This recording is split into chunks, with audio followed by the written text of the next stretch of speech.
It's just one of these Herpa Wings models that seem to never sell out. But is there a specific reason for that, or is it just being totally underrated? We'll find out now.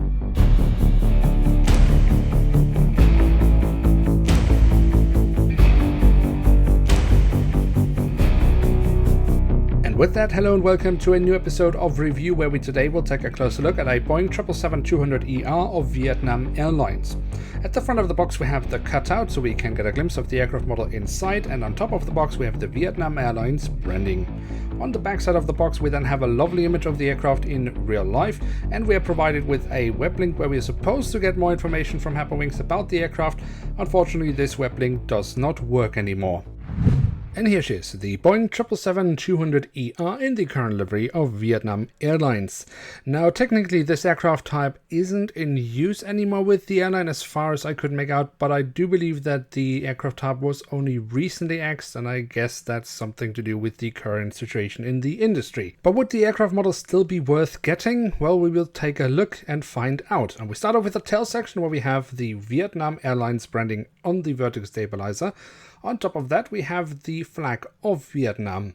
On the fuselage we then have the full registration code of the aircraft and the aircraft type specification, and at the very tail of the aircraft we then also find a little bit of detailing around the APU exhaust. At the front of the aircraft and across the fuselage we then again find the Vietnam Airlines branding and writing, and we then also have two small SkyTeam logos, of which Vietnam Airlines is a member. The only thing we find around the cockpit section, other than the cockpit windows, are the window wipers which have been printed on. In my opinion, very basic from Herpa Wings.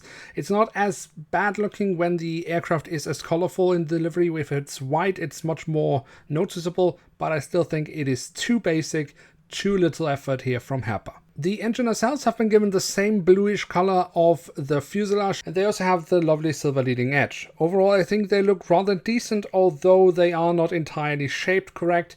They are not true to scale, but this is a common and known issue with all Herpa Wings 777s in scale 1 to 500, and not a fault that is only affecting this model. If you look into the engines from the front, we can then also very nicely see the engine fan blades. Then we should also take a quick look at the wings. If we look here at the top side, we have the different flaps, slats and spoilers carved out very nicely. We find the full registration code of the aircraft, but overall a little bit underwhelming. We could have had a few more markings here and there. The underside of the wings I actually think look better, because we have a little bit of different shades of grey for additional detailing, and also here we find the full registration code of the aircraft once again. The landing gear I think is a solid attempt from Herpa Wings. I think that looks really awesome here, the main landing gear underneath the wings. But also the front landing gear I think is a very solid attempt from Herpa Wings. I don't really think I can fault it, other than of course I would like to have some markings. And then last but certainly not least, we also have the doors to the cargo compartments printed on here on the back side of the aircraft, and here at the front of the aircraft. So there we have it, the Boeing 777-200ER in the current livery of Vietnam Airlines.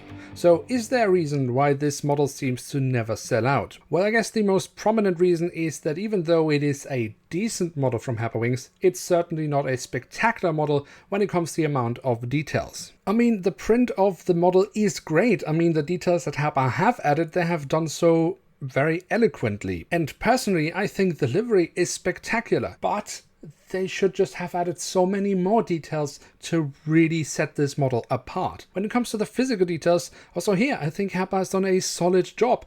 Of course it does suffer from the known issue with the engines not being really shaped correctly, but other than that it's a decent attempt. I guess it's just a problem that the model is very average. But if you can look past these peculiarities of Herpa, then I would say yes, it's an aircraft worth having in one's collection. And with that we have reached the end of today's episode. If you have enjoyed this video, then don't forget to leave a like, that would be very much appreciated. And of course, if you are new around here, why not hit subscribe? That would be absolutely awesome. With that, I'd like to say thank you so much for watching. Hope to see you soon again. I'm checking out, and bye.